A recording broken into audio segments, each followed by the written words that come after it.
Hello! How was your day? Good! How was yours? Thanks for asking, right on time, no less. It was perfectly fine, and maybe, just maybe, that is precisely the problem. You see, recently I was reading an article in the New York Times, a social commentator named Rod Dreher. He does usually very fine work, and this was no exception, talking about what is going on with our country. His answer? There's a collapse. But he didn't define it as like a, wow, everything is just going chaos and everything is just out of control. He called it a soft collapse because overall, life is kind of continuing on, and yet society is actually crumbling all around us. This morning, I drove into the office like I usually do at 3 in the afternoon. I'm kidding. And everything was fine. There weren't huge craters in the road. Nobody was up in the trees sniping at people. McDonald's was open for business, and you would look around and go, it is well with my country. And yet, it is undeniable that society is indeed crumbling. We just don't really see it. We don't really hear it. And because of that, I wonder if many of us are just kind of, nothing to see here, show's over, I don't have anything to worry about. And yet, it is undeniable that social norms that this country has been built on and stood on for centuries are being replaced by something else.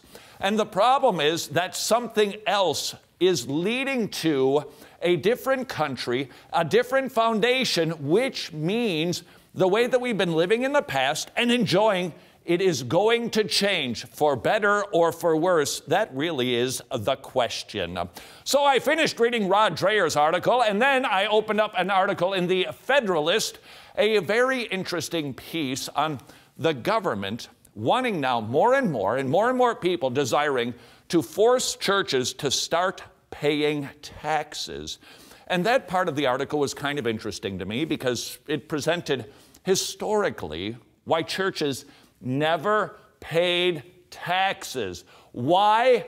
Who came up with this idea? Why didn't we have to pay into the federal government like everybody else? Here's what the Federalist said. The duties and rights of conscience are prior to civil society and government.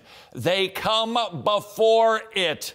In other words, this type of government that our founding fathers created said, for this to work, for this whole capitalistic concept, for this representative republic to work, where there's a light hand from federal government, for all of that to work, before that can happen, there needs to be an informed conscience. In other words, for this society to operate well without it being a fascist state, without it being a king commanding and demanding his ways and imposing his value, the conscience needs to be informed. And that reminded me of yet another article.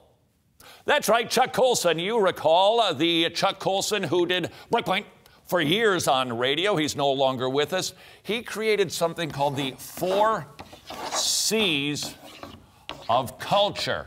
Now you would think in the 21st century. The 4 C's of culture. Now we've talked about this before. The way that our society runs, and frankly the way that any culture runs, is based on what's in charge. Who's controlling the people? Because you see, people can be controlled one of 2 ways, internally or externally. If we can control ourselves, behave rightly because we're motivated internally, then we don't need any external power imposing values on us. And so he called it the 4 C's of culture because he set forth that balance in a society basically like this. You have got yourself a civilization that is civilized. Civilization.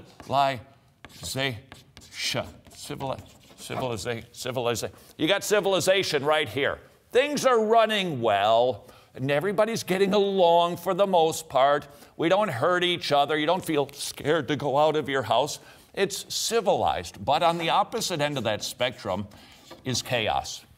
If this isn't happening, it will be chaotic. And of course, a society can run the gamut anywhere from civilization to chaos.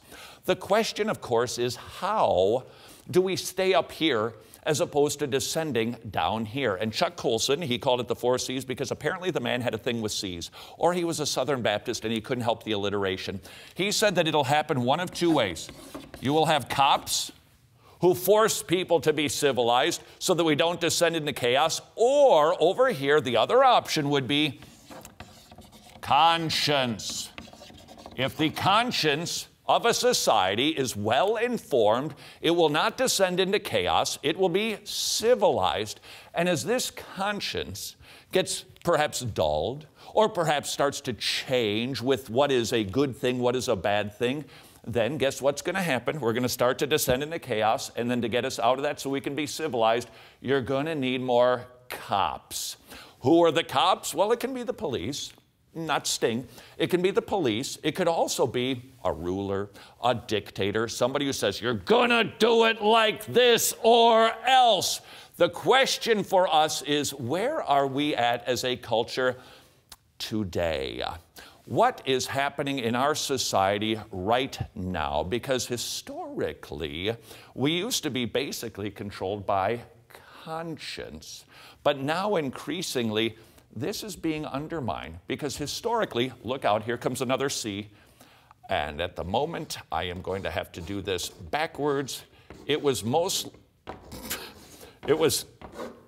you laughing at me? Seriously, are you laughing? Don't judge me, you intolerant hater.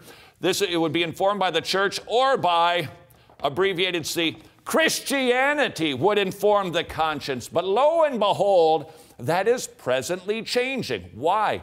Because we're haters. We're bigots, we're intolerant. So now, and I don't have to do much erasing, prop department, these are being pushed aside, which means there's a newly informed conscience. There's a newly informed conscience in our culture.